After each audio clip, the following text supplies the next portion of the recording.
আসসালামু আলাইকুম, সবাই কেমন আছেন? আশা করি সবাই ভালো আছেন। আমিও আলহামদুলিল্লাহ আপনাদের দোয়ায় ভালো আছি। তো সবাইকে অগ্রিম ঈদ মুবারক। তো আজকে রান্না করব চিংড়ি মাছ। এই চিংড়ি মাছ বাজারে 1000 টাকা কেজি।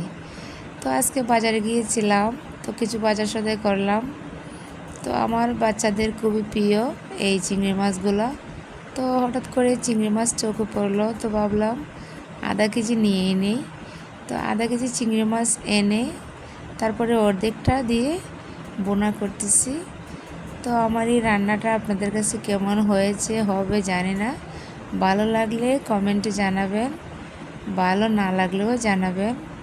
তো আমি আজকে চিংড়ি মাছটা বোনা করতেছি বেশি পেঁয়াজ দিয়ে, মানে পেঁয়াজটাকে পলে দিছি আর কি। তো আবার 2 কেজি আমও কিনে আনছি। তো আমগুলো আমি পানিতে ভিজিয়ে রাখছি। বাজারের আম বোঝেনই তো, ফরমালিন দেওয়া থাকে, তো পানিতে ভিজিয়ে রাখলে ভালো হয়।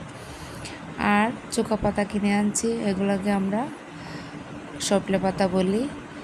তো মাছ দিয়ে রান্না করব আর কি, কালকে রান্না করব। তো এখন মশলাগুলো দিয়ে দিচ্ছি, হলুদ গুঁড়ো, মরিচ গুঁড়ো, তারপরে ধনিয়া গুঁড়ো পরিমাণ মতো সবগুলো দিচ্ছি আর কি। দিয়ে পানি দিয়ে দিচ্ছি অল্প পরিমাণ, যাতে মশলাটা না পড়ে যায়। আজকে বাজারে গেছিলাম, অনেক বৃষ্টি, মানে যাইতেও বৃষ্টি আইতেও বৃষ্টি, ভিজে শেষ।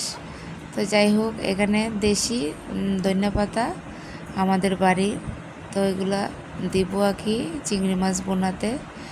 আর এই ধনিয়া পাতাটা যে কোনো তরকারিতে দিলে সুন্দর একটা ঘ্রাণ আসে, ভালো লাগে খেতে। তো ধনিয়া পাতাটা ভালো করে পরিষ্কার করে তারপরে কেটে নিয়েছি।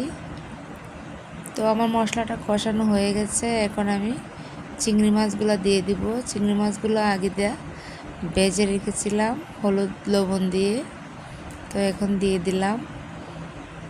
আশা করি আপনাদের কাছে আমার এই ভিডিওটা ভালো লাগবে। ভালো লাগলে অবশ্যই লাইক কমেন্ট শেয়ার করবেন। আর আমার নতুন আইডিটা সবাই ফলো দিয়ে রাখবেন।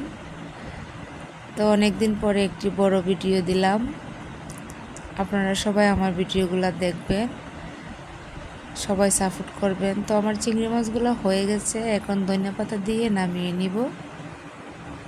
তো নামানোর আগে আমি একটু জিরা দিয়েছিলাম, জিরা গুঁড়ো দিয়েছিলাম, উপর দিয়ে ছিটিয়ে। মাশাআল্লাহ, আলহামদুলিল্লাহ, অনেক মজা হয়েছিল, ভালো লাগছে, খুবই ভালো লাগছে, আমার বাচ্চাদের কাছেও খুবই ভালো লাগছে। তো সবাই ভালো থাকেন, সুস্থ থাকেন, সবার ঈদ সুন্দর মতো কাটুক, সবার জন্য রইল শুভকামনা। আসসালামু আলাইকুম ওয়া রাহমাতুল্লাহি।